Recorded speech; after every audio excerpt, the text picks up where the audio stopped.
ఓం శ్రీరామచంద్ర పరబ్రహ్మణే నమః. ఓం నమో వశిష్ఠ విశ్వామిత్ర వ్యాస వాల్మీకి సుఖాదిభ్యః. ఓం శుక్లాం భరధరం విష్ణుం శశివర్ణం చతుర్భుజం ప్రసన్నవదనం ధ్యాయేత్ సర్వవిఘ్నోపశాంతయే. ఓం నమో బ్రహ్మాదిభ్యో బ్రహ్మ విద్యా సంప్రదాయ కర్తృభ్యో వంశ ఋషిభ్యో మహద్భ్యో నమో గురుభ్యః. ఓం శ్రీరామో రామభద్ర రామచంద్రశ్చ శాశ్వతః రాజీవలోచన శ్రీమాన్ రాజేంద్రో రఘుపుంగవః. శ్రీ యోగ వాసిష్టము నిర్వాణ ప్రకరణము ఉత్తరార్ధము. ఓ వ్యాధుడా, నిద్రారహితుడనై నిద్ర నశించిన వాడనై ఉన్నప్పటికీ కూడా ఈ యొక్క కళను ఎందుకు నేను చూస్తూ ఉన్నాను అని చింతిస్తూ ఆ విధమైన ఆలోచన చేస్తూ ఆ తర్వాత జ్ఞానముతో కూడినటువంటి ఆ జ్ఞానయుక్తుడనే అయిన జ్ఞానముతో కూడిన వాడనైన నేను ఈ విధంగా తెలుసుకున్నాను. ఈ చైతన్యము ప్రత్యేగాత్మ యొక్క అంటే ఈ చైతన్యము యొక్క ఇది ఈశ్వర సంబంధమైనటువంటి రూపమే అయ్యున్నది.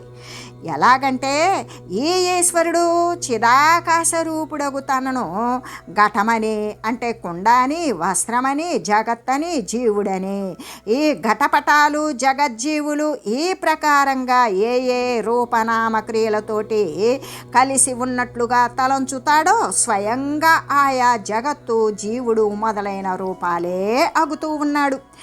ఈ చిత్స్వరూపము మరి చిద్ధాతుర్యత్ర యత్రాస్తే తత్ర తత్ర నిజం వపుః పశ్యత్యేష జగద్రూపం వ్యోమతామేవ చాత్యజం. ఈ చిత్స్వరూపము తన యొక్క చిదాకాశత్వాన్ని త్యజింపల. అలా త్యజించకుండానే ఎక్కడెక్కడ తన యొక్క నిజస్వరూపము ఏ ఏ విధంగా భావించబడుతూ ఉన్నదో అక్కడక్కడ అట్లాగే ఆయా జగత్తు, జీవుడు అనే రూపాలతోటి తనను చూస్తూ ఉన్నది.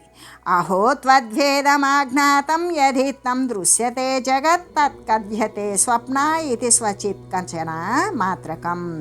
కాబట్టి ఓహో ఇప్పుడేమి తెలిసింది అంటే నిజ చిత్ స్వరూపము యొక్క స్ఫురణ మాత్రమైనటువంటి ఏ జగత్తు ఇలా కనిపిస్తూ ఉన్నదో అది ఏ నిజము, అదే స్వప్నము అని జనుల చేత చెప్పబడుతూ ఉన్నది. అంటే ఇప్పుడేం తెలిసిందంటే నిజమైన చిత్స్వరూపము యొక్క స్ఫురణ మాత్రమైనటువంటి దాని యొక్క స్ఫురణ ఏదైతే ఉన్నదో ఆ స్ఫురణ మాత్రమే అయినటువంటి ఏ జగత్ అయితే ఈ విధంగా కనిపిస్తూ ఉన్నదో అదే కదా స్వప్నము అని జనుల చేత చెప్పబడుచూ ఉన్నది. అంటే చిద్ధాతోర్యత్ ఖచనం తత్కించి స్వప్న ఉచ్యతే కించిచ్చ జాగ్రత్యుక్తం జాగ్రత్త స్వప్నౌతు నద్విధ. చిదాకాశ రూపమైనటువంటి చైతన్యం యొక్క ఒకంత స్ఫురణము స్వప్నమని, ఒకంత స్ఫురణము అంటే కొద్దిగా కనపడేటువంటిది స్వప్నమని, ఏది చిదాకాశ రూపమైనటువంటి చైతన్యం యొక్క స్ఫురణమే ఇదంతా. అయితే ఒకంత స్ఫురణం స్వప్నమని, ఒకంత కనపడేది జాగ్రత్త అని చెప్పబడుతూ ఉన్నది. కాబట్టి వాస్తవానికి ఈ జాగ్రత్త స్వప్నాలు అనేటువంటివి వేరు కాదు కదా, అస్సలు ఎప్పటికీ భిన్నములు కావు. జాగ్రత్త కూడా విమర్శ చేత స్వప్నమే అని కదా భావము.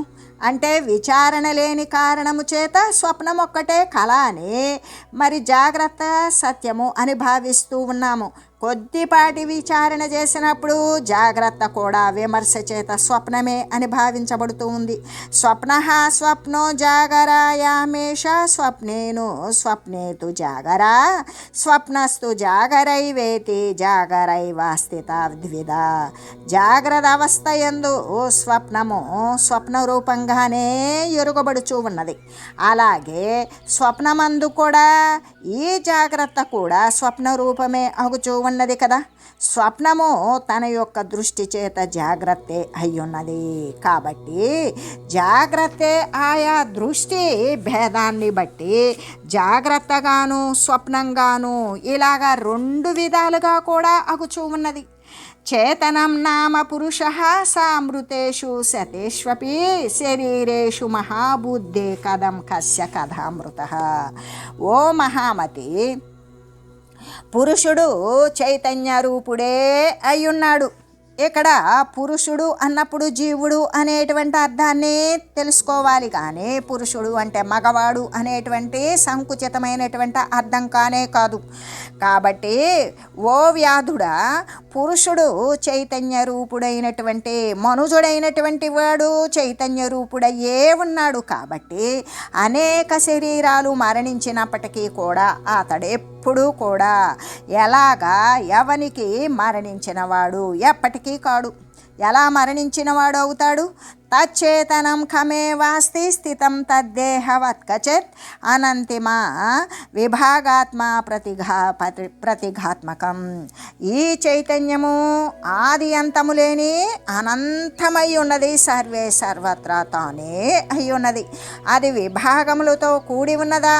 కాదు. విభాగరహితమై ఉన్నటువంటి శుద్ధమైన చిదాకాశ మాత్రమే అయి ఉన్నది ఈ చైతన్యము. అంటే సాకార నిరాకారాలకు కూడా ఆకారాలు లేకపోవడానికి కూడా విలక్షణమై ఉన్నప్పటికీ భ్రాంతి చేత ఇది దేహములాగానే కనబడుతూ ఉన్నది కదా అని చెబుతూ, ఎలాగంటే మహాబుద్ధిమంతుడవకు ఓ వ్యాధుడా, మనుజుడు చేతనమే అంటే ఆత్మ చైతన్యమే అయి ఉన్నాడు, కానీ జడమైనటువంటి శరీరము కానే కాదు మనుజుడు అన్న పురుషుడు అన్న. అటువంటి చేతనము వందల కొలది శరీరాలు మరణించినప్పటికీ ఎట్లు ఎవనికి ఎప్పుడు మరణించింది? అసలు అది శరీరాలు కాదు కదా, అదంతా కూడా సర్వేక సమస్తమైన ఏకరసమాత్రమైనటువంటి ఆత్మ చైతన్య స్వరూపమే కదా. అందుకే ఎవ్వరికి కూడా మరణింపలేదు అనేటువంటి భావాన్నే స్ఫురింపజేస్తూ ఆ చేతనము ఆది అంతము లేనటువంటి అనంతమై భాగాలుగా విభజింపశక్యముగా అన్నటువంటి విభాగరహితమైనటువంటి చిదాకాశమే అయి ఉన్నది కదా. కానీ భ్రాంతి చేత ఏ విధంగా ఉన్నది? అది దేహములాగానే అనేక ఆకారాలుగాను, రకరకాల ఆకారాలుగాను, నిరాకార రూపాలుగాను అంటే స్థూల సూక్ష్మ రూపాలుగా కూడా ప్రకాశిస్తూ ఉన్నది అనే చెబుతూ, అంతేకాదు అమూర్త స్వభావయుక్తమై ఏమాత్రము కూడా కనబడేటువంటి మూర్తమత్వము అంటే పదార్థ సహితము కానిది, అంటే పదార్థరహిత స్వభావముతో కూడినది నిత్యమై అనంతమై శాశ్వతమైనటువంటి చైతన్యము అనే పేరు కలిగిన పరమాణువు యొక్క సారమే భ్రాంతి చేత దేహము అని జగత్తు అనే దేహమని జగత్తని ఎరుగబడుచూ ఉన్నది. చిద్వ్యోమ్న ఉదరే భాంతి సమస్థానుభణవాణవ తథా యథా వయవినో విచిత్రావయవాణవ. అవయవి అందు అంటే ఏ యొక్క జీవుడైతే ఉన్నాడో అవయవాలను ధరించేటువంటి వాడు అవయవి. ఆ అవయవి అందు విచిత్రములైనటువంటి ఆ అవయవాణువులు కనబడినట్లుగానే చిదాకాశము యొక్క ఉదరమునందు జగత్తు యొక్క అంటే జగద్భ్రాంతి యొక్క అనుభవ రూపాలైనటువంటి సమస్త అణువులు కూడా కనబడుతూ ఉన్నవి కదా అని చెబుతూ, నివృత్తో బాహ్యతో జీవో జీవాధారే హృది స్థితః రూపం స్వం స్వప్న సర్గోయమితి వేత్తి చిదాకచాన్. జీవుడు బాహ్యము నుండి కూడా అంటే జాగ్రత్త యొక్క అనుభవయోగ్యమైనటువంటి భోగాలను కలిగించేటువంటి భోగప్రదమైన కర్మ నుండి మరలి జీవాధారమైనటువంటి జీవునికి ఆధారమైన హృదయమున ఉన్న తన రూపాన్ని బయట ఉన్నటువంటి సంస్కారము యొక్క అనురోధము చేత, బాహ్య సంస్కారము యొక్క అనురోధము చేత ఇది బాహ్యమగు స్వప్న సృష్టి అని ఈ విధంగా చైతన్యం యొక్క వివర్తనాలనే ఎరుగుచూ ఉన్నాడు. బాహ్యోన్ముఖం బహిర్జాగ్రత్ శబ్దితం ఖచ్చితం స్వకం రూపం పశ్యతి జీవోయమంతస్థం స్వప్న ఇత్యపి. చిత్తము ఎప్పుడైతే బహిర్ముఖమగుతూ ఉన్నదో అప్పుడు జీవుడు నిజస్వరూపము చేత జాగ్రత్త అనే పేరు చేత ఎరుగుచూ ఉన్నాడు. ఎప్పుడు అంతర్ముఖమగుతాడో మరి అప్పుడు ఆ నిజమైన రూపము చేత స్వప్నముగా గాంచుచూ ఉన్నాడు. ద్వైహ క్షమా వాయురాకాశం పర్వతాః సరితో దిశః ప్రసృతో జీవ ఇత్యంతర్బహిశ్చైకాత్మకః స్థితః. ఏకరూపముగా స్థితిని పొంది ఉన్న ఈ జీవాత్మయే బాహ్యమునందు అభ్యంతరాలయందు కూడా ఆకాశము, పృథివీ, జలము, అగ్ని, వాయువు, పర్వతాలు, నదులు, దిక్కులు మొదలైన అనేక రూపాలుగా కూడా ప్రసరిస్తూ ఉన్నది. అంటే సూర్యుడు గనక సూర్యమండలమున ఉన్నప్పటికీ కూడా తన యొక్క ప్రకాశము చేత ఇక్కడ కూడా ఎలా వర్తిస్తూ ఉన్నాడో అలాగే జగద్రూపుడగు ఈ జీవుడు కూడా బాహ్యమునందు అభ్యంతరమునందు కూడా స్థితి కలిగి ఉన్నాడు కదా అని చెబుతూ అంతరిక్షము, పృథివీ, వాయువు, ఆకాశాలు, పర్వతాలు, నదులు, దిక్కులు మొదలైన పదార్థ రూపంలో జీవాత్మయే కదా వ్యాపించి ఉన్నది. బాహ్యమునందు అభ్యంతరమునందు కూడా ఏకరూపమున స్థితిని పొంది ఉన్నవి. అంతఃస్వప్నో బహిర్జాగ్రదః మే వేతి వేత్తి చేత్ చిదాత్మకో యథాభూతం ముచ్యతే తదవాసనః. లోన స్వప్నరూపముతోటియును బాహ్యమున జాగ్రత్త రూపముతోటి కూడా, అంటే లోపలేమో స్వప్న రూపములాగా బాహ్యమున జాగ్రత్త రూపములాగా ఈ విధంగా చిద్రూపుడనకు నేనే వర్తిస్తూ ఉన్నాను స్వప్నమునందు జాగ్రత్తనందు కూడా అనే ఈ ప్రకారమైన యథార్థమైన జ్ఞానము ఎవడు కలిగి ఉంటాడో అటువంటి వాడే కదా క్రమంగా వాసనలు నశించినటువంటి వాడే ముక్తి తత్వాన్ని పొందుతాడు. అశ్చేద్యోయమదాహ్యోయమపి జీవోన్యదావదన్ ద్వైత సంకల్ప యక్షేణ ముహ్యత్యేవ శిశుర్యధ. ఈ జీవాత్మ ఛేదింపబడనటువంటిది, దహింపబడనటువంటిది, దేని చేత ఖండింపబడదు, ఎటువంటి అగ్ని చేత ఎండ చేత కూడా దహింపబడనది ఉన్నప్పటికీ కూడా మనుజుడు తన స్వరూపాన్ని గురించి దానికి విరుద్ధంగానే పలుకుతూ ఉన్నాడు. ద్వైత సంకల్పము అంటే రెండు అనేటువంటి సంకల్పము అనే పిశాచము చేత బాలకునిలాగానే అజ్ఞానిలాగానే విమోహితుడే అగుతూ ఉన్నాడు. అంటే లోపల స్వప్నము, బయట జాగ్రత్త రెండు కూడా చిదాత్మరూపుడనైనటువంటి నేనే కదా అనేటువంటి సత్యాన్ని తెలిసినట్లయితే అప్పుడు జీవుడు వాసనారహితుడై ముక్తుడే అవుతాడు. ఈ జీవుడు వాస్తవానికి దేని చేత కూడా ఛేదింపబడనటువంటి వాడు, దహింపబడనటువంటి వాడు అయి ఉన్నప్పటికీ దానికి విరుద్ధంగా, దానికి భిన్నంగా మాట్లాడుతూ నేను నశిస్తాను అని పలుకుతూ, నేను ఛేదింపబడతాను అని పలుకుతూ ఈ ద్వైత దృశ్య సంకల్పము అనేటువంటి పిశాచము చేత బాలకునిలాగానే మోహాన్ని, భ్రాంతిని పొందుతూ ఉన్నాడు. అంతర్ముఖోంతరాత్మానం బహిః పశ్యన్ హి బహిర్ముఖః ఆస్తే జీవో జగద్రూపం యత్స్వంతే స్వప్న జాగ్రత్తి.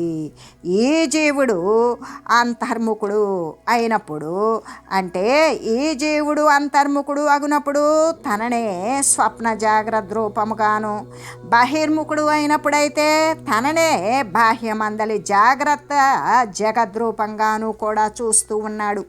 అంటే ఈ జీవుడు తన అంతర్ముఖత్వం వలన లోపలికి ప్రవేశించినప్పుడు తననే స్వప్న జాగ్రత్త రూపముగాను, స్వప్నంలో ఉన్నటువంటి జాగ్రత్త రూపముగాను, అదే జీవుడు బహిర్ముఖుడైనప్పుడు బయటకు వచ్చినప్పుడు తననే బాహ్యమందలి జాగ్రత్తలో జగద్రూపంగాను కూడా ఆ జాగ్రత్తలో జగత్తు యొక్క రూపాన్ని చూస్తూ ఉన్నాడు. జీవుని యొక్క స్వప్నము, జాగ్రత్తలు ఇవే కదా. ఇతి చింతయతః కిం స్యాత్ సుషుప్తమితి మే మతిః జాతా తేన సుషుప్తాంశమన్వేష్టు మహముద్యతః. ఈ ప్రకారంగానే జాగ్రత్త, స్వప్నాల యొక్క తత్వాన్ని విచారిస్తూ ఉన్నప్పుడు ఇక నాకప్పుడు సుషుప్తి అనేటువంటిది ఏమి అయి ఉంటుంది అనేటువంటి, అంటే నేను జాగ్రత్తల గురించి మరి స్వప్నాన్ని గురించి విచారిస్తూ ఉన్నాను. నాకు ఇంకప్పుడు జాగ్రత్త స్వప్నాలు తప్ప సుషుప్తి అనేటువంటిది ఏమై ఉంటుంది అనేటువంటి అనుమానం పుట్టింది. అంత నేను సుషుప్తి యొక్క తత్వాన్ని, అసలు సుషుప్తి అంటే ఎలా ఉంటుంది అనేటువంటి దాని యొక్క తత్వాన్ని వెతకడం ప్రారంభించాను. యావత్ కిం దృశ్య దృశ్యాంత తూష్ణీం నిష్టిష్టామ్యహం చిరం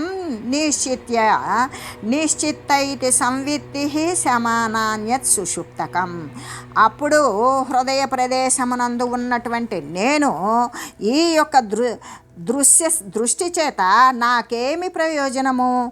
ఆ చిత్తరహితుడనే నేను తూష్ణీభావముతోటి అంటే ఉదాసీన భావముతోటి చిరకాలము నశించెదను అనే ఇలా ఇట్లు తలస్తూ ఉండగానే ఇంతలో చిత్తరహితముగా, చిత్తము నశించినదిగా, అభ్యంతరమున ప్రశాంతముగా ఉండునటువంటి స్థితి సుషుప్తి కానీ ఇతరమైనది కాదు అనే భావము నాకు స్ఫురించింది. నఖకేశాది దేహేస్మిన్ విదితం యథా న జడం చ జడం చైవ సుషుప్తం చేతనాత్మని.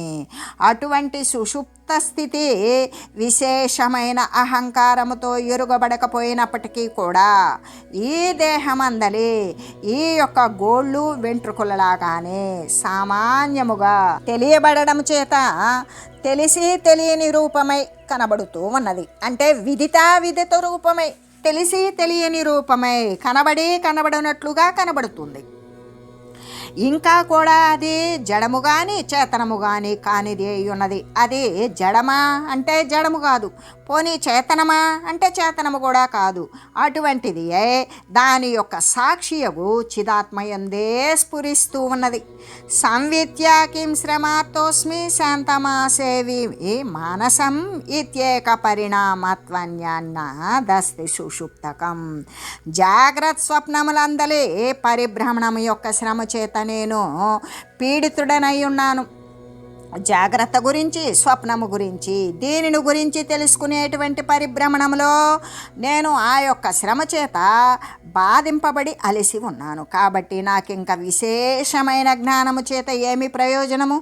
కొంతకాలము నేను చిత్తం నశింపజేసుకున్నవాడనై, చిత్తరహితుడనై శాంతంగా ఉండేదను అను ఈ ప్రకారమైనటువంటి సంకల్పము చేలాగానే కేవలము గాఢ నిద్ర ఆకారమైనటువంటి మార్పు విశేషమే సుషుప్తి కానీ మరి ఒకటి కాదు. ఈ జాగ్రత్త ద్వారా స్వప్నము తర్వాత జాగ్రత్త అనేటువంటి ఒకదానిని ఒకటి విచారించుకుంటూ దానినే అనుసరిస్తూ పరిభ్రమిస్తూ ఉండడం వల్ల నేను ఆ యొక్క జాగ్రత్త స్వప్న మొదలైనటువంటి వాటి యొక్క శ్రమ చేత బాధింపబడి ఉన్నాను. కాబట్టి నాకింకా అంటే కలలో ద్వారా అలిసాను, నేను జాగ్రత్తలో చేసినటువంటి క్రియల ద్వారా అలిసాను. కాబట్టి ఈ యొక్క స్వప్నాల గురించి, జాగ్రత్తలను గురించి తెలుసుకున్నటువంటి జ్ఞానం ద్వారా నాకేమిటి ప్రయోజనం? కొంతకాలం నేను విశ్రాంతి తీసుకుంటాను, అంటే చిత్తరహితుడనై ఉంటాను. ఈ చిత్తం యొక్క చింతన చేయనే కదా కళ యొక్క అనుభవం కానీ జాగ్రత్త యొక్క విషయము కానీ గ్రహించేటువంటిది. ఈ రెండు లేకుండా నేను చిత్తరహితుడనై శాంతంగా ఉంటాను అనే ఈ ప్రకారమైనటువంటి సంకల్పము చేలాగానే గాఢమైన అంటే స్వప్నము జాగ్రత్త కానటువంటి ఏ స్థితి మరి విశ్రాంతి అన్నప్పుడు అదే గాఢ నిద్ర అనబడేటువంటి ఆకారమైన పరిణామము. గాఢ నిద్ర యొక్క పరిణామము మార్పు ఏంటి? సుషుప్తి, ఏమీ తెలియబడినటువంటి స్థితి. అదే కానీ మరి ఒకటి కాదు కదా. ఏతన్నిద్రాగణం జాగ్రత్యపి సంభవతి స్వతః నకించిత్ చింతయామ్యాస శాంత ఇత్యేక రూపకం. ఏమీ చింతించను, శాంతంగా ఏకరూపంతోనే ఉంటాను అని నిశ్చయించి ఆ యొక్క చిత్తాన్ని కూడా వదిలివేసి ఉండేటువంటి మనుజునకు జాగ్రత్తనందు కూడా అటువంటి గాఢ నిద్రారూపమైనటువంటి సుషుప్తి స్వయంగా సంభవిస్తుంది. వాడు మెలకువలోనే ఉంటాడు, అయినా కూడా గాఢ సుషుప్తిని పొంది ఉంటాడు. ఏమని?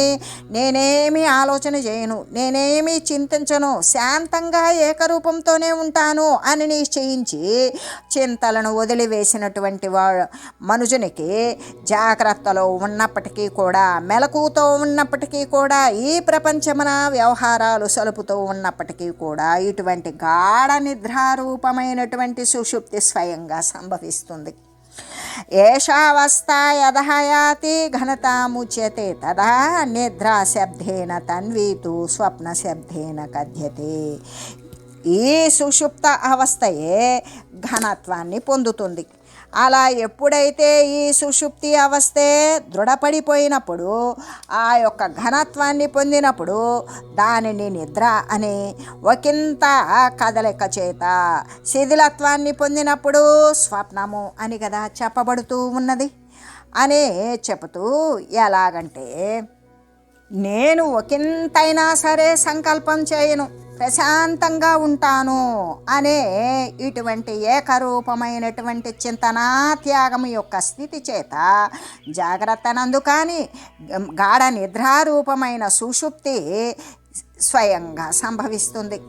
ఈ ప్రకారమైన జాగ్రత్త సుషుప్తి స్థితి ఎప్పుడైతే దృఢపడుతుందో అప్పుడు జీవుడు ముక్తిని పొందుతాడు అనే చెబుతూ, ఓ రామచంద్ర, చిన్మాత్రమై మాలిన్యరహితమై అనంతమైన ఆకాశ స్వరూపమై సదా సర్వకాల సర్వ అవస్థల యందు సర్వరూపమైనటువంటి ఆత్మ ఒకటియే ఇక్కడ ఉన్నది. జగత్తు కానీ దృశ్యము కానీ ఏవి కూడా లేవు కదా అని ఈ ప్రకారంగా సుషుప్తిని నిశ్చయించి, ఆ తర్వాత మహాప్రయత్నశీలమైనటువంటి బుద్ధితో కూడుకొనిన వాడనే ఈ తురీయావస్థ యొక్క అన్వేషణము, తురీయావస్థను వెతకడం కోసం నేను ప్రయత్నం చేయడం ప్రారంభించాను. యావద్రూపం తురీయస్య కించనాపి న లభ్యతే సమ్యక్ బోధా ధృతే శుద్ధాత్ ప్రకాశస్తమసో యథ. అంధకారము గనక నశించలేదనుకో ప్రకాశము యొక్క పూర్ణస్వరూపం తెలియబడుతుందా? వెలుగు యొక్క స్వరూపం కనబడుతుందా? కనబడదు. అంధకారము నశిస్తేనే ప్రకాశం యొక్క పూర్ణస్వరూపం తెలియబడుతుంది. అలాగే చీకటి నశించకపోతే వెలుగు యొక్క పూర్ణ రూపము ఇది అని తెలియబడనట్లుగానే అజ్ఞానము నాశకమగు అంటే అజ్ఞానాన్ని నశింపజేసేటువంటి శుద్ధమైన సమగ్రమైనటువంటి జ్ఞానము లేకపోతే ఈ తురీయ స్థితి యొక్క పూర్ణ రూపము ఒకంత అయినా సరే లభించదు కదా. యథాస్థితమిదం విశ్వం సమ్యక్ బోధాద్విలీయతే యథాస్థితం చ భవతి నచ కించిద్విలీయతే. యథారీతి స్థితి కలిగి ఉన్నప్పటికీ ఈ ప్రపంచము సమగ్రమైనటువంటి జ్ఞానము చేతనే, సమ్యక్ బోధ చేతనే విలీనమైపోతూ ఉన్నది. అలాగా ఆత్మయందు విలీనమైపోయిన ఈ ప్రపంచము అంటే ఈ పంచభూతాలు యావత్తు, పంచభౌతికమైనటువంటి దృశ్యము యావత్తు కూడా ఆత్మయందు విలీనమైపోయి ఆత్మరూపముగానే ఎప్పటి అట్లే స్థితి కలిగి ఉన్నది. ఏమీ కూడా విలీనము కాకుండా ఉన్నదే అవుతూ ఉన్నది కదా. అత స్వప్నో జాగరాచ సుషుప్తం చ తురీయకే సా యదా స్థితం అస్తిదం నూనం నాస్తి చకించన. ఈ కారణమున జాగ్రత్త, స్వప్నము, సుషుప్తులు అనబడేటువంటి ఈ మూడు అవస్థలు కూడా, జాగ్రత్త అవస్థ, స్వప్నావస్థ, సుషుప్తి అనబడే ఈ అవస్థ మూడు కూడా యథారీతి స్థితిని కలిగి ఉన్నటువంటి ఈ ప్రపంచమంతటితో కూడా ఈ తురీయ స్వరూపమున నెలకొని ఉన్నవే అవుతాయి. ఈ మూడు కూడా తురీయ స్వరూపమునే నిలయమై ఉన్నవి అనేటువంటి నిఖముగా ఈ పరమార్థమున నిజంగా ఏది కూడా ఒకంతైనా సరే అందులో నెలకొని ఉండలేదు అని చెబుతూ, కారణ జగదుత్పన్నం నా బ్రహ్మేదు బ్రహ్మేత్తమవస్థితం జగత్తయ శాంతమజం బోధయిత్యేవ తుర్యత.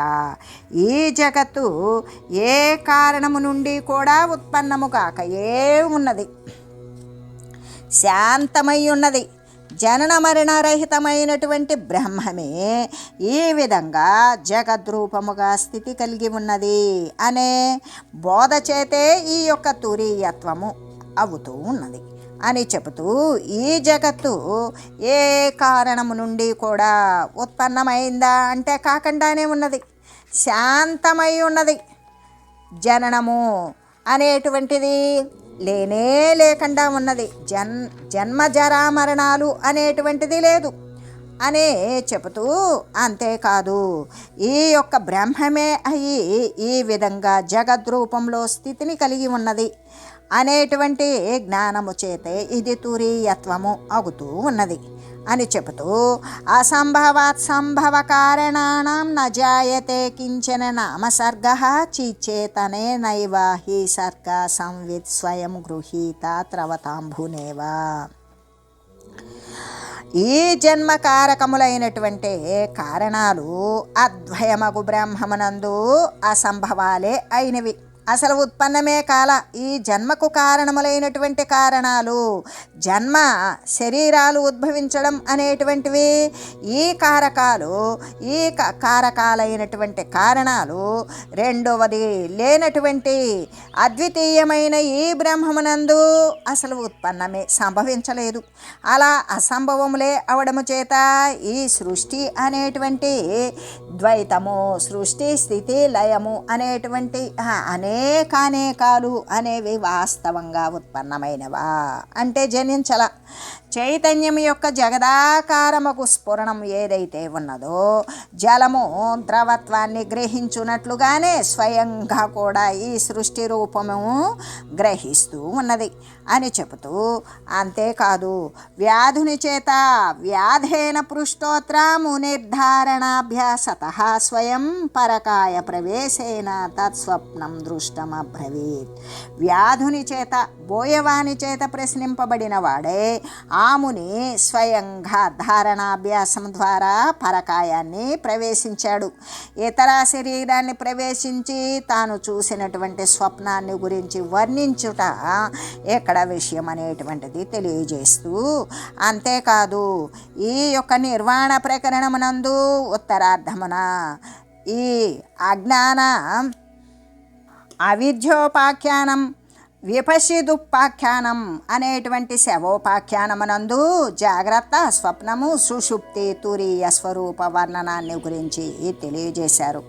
అప్పుడు ఆ తాపసి ఈ విధంగా అంటూ ఉన్నాడు. అంటే తాపసుడైనటువంటి ముని ఏ విధంగా అంటే, గంతుమేవం విచార్యాహం తతస్తత్ సంవిదైకతాం ప్రవృత్తశ్చౌత్తమాబ్జేన సౌరభేణేవ సౌరభం. తాపసుడైనటువంటి ముని ఏమంటూ ఉన్నాడు అంటే, ఓ వ్యాధుడా, ఈ ప్రకారంగానే జాగ్రత్త అంటే స్వప్నము, సుషుప్తి, తురీయము అనేది ఈ 4 అవస్థల యొక్క తత్వాన్ని కూడా విచారించి ఆ తర్వాత పుష్పించిన అంటే వికసించినటువంటి ఆమ్రవృక్షము యొక్క, మామిడి చెట్ల యొక్క పూల యొక్క సుగంధము వాయువు చేత అంటే గాలి చేత కొనిపోబడి కమల సుగంధముతోటి ఐక్యము పొందడం కోసం ప్రవర్తించినట్లుగానే ఈ మామిడి చెట్లు పువ్వులు వికసించిన తర్వాత మామిడి చెట్ల పూల యొక్క వాసన, మధురమైన వాసన గాలి తీసుకొని పోయి ఆ తామరల యొక్క సువాసనతోటి కలిపివేయడం కోసమే ప్రవర్తించినట్లుగా నేను కూడా ఆ ప్రాణి యొక్క చిదాభాస రూపుడగు జీవునితోటి ఐక్యం పొందడానికే ప్రవృత్తుడనయ్యాను. యావత్తచ్చేతనం తస్య తమోజో ధాతుమత్యజం ప్రవృత్తం బాహ్య సంవిత్తో సమస్తేంద్రియ సంవిదాహ. నేను ఆ ప్రాణి యొక్క చిదాభాసుని యందు ప్రవేశించడం కోసం హృదయం అందలి తేజాన్ని వదిలివేశాను. అలా వదిలివేయగానే ఇంతలో నా యొక్క సమస్త ఇంద్రియాల యొక్క వృత్తులు కూడా బహిర్ముఖ వ్యాపారమునందు బలాత్కారంగా ప్రవృత్తములైనవి. సంవిధం సంవిధా గృహ్ణం స్థాప్య బాహ్యేంతరపి క్షణాత్ అహం ప్రసృతవాంస్తత్ర తైలబిందురివాంబసి. ఆ విధంగా తర్వాత ఆ విధంగా బయటకు వచ్చినటువంటి ప్రవృత్తములైన ఇంద్రియ వృత్తులు అనే అభ్యంతరాన్ని మరల్చడం చేసినటువంటి ప్రయత్నం యొక్క వృత్తి చేత వాటిని బలపూర్వకంగా నిగ్రహించాను. ఆ నిగ్రహిస్తూ ఆ క్షణంలోనే నేను జలమందు తైల బిందువులాగానే ఆ యొక్క అభ్యంతరమునందు వ్యాపించిన వాడనే అయ్యాను అని తెలియజేస్తూ ఓం మంగళం శ్రీ గురుదేవాయ మహనీయ గుణాత్మనే సర్వలోక శరణ్యాయ సాధురూపాయ మంగళం. ఓం మంగళం కోసలేంద్రాయ రామాయ రామభద్రాయ చక్రవర్తి తనూజాయ సార్వభౌమాయ జానకీ వల్లభాయ శ్రీరామచంద్రాయ మంగళం. ఓం తత్సత్.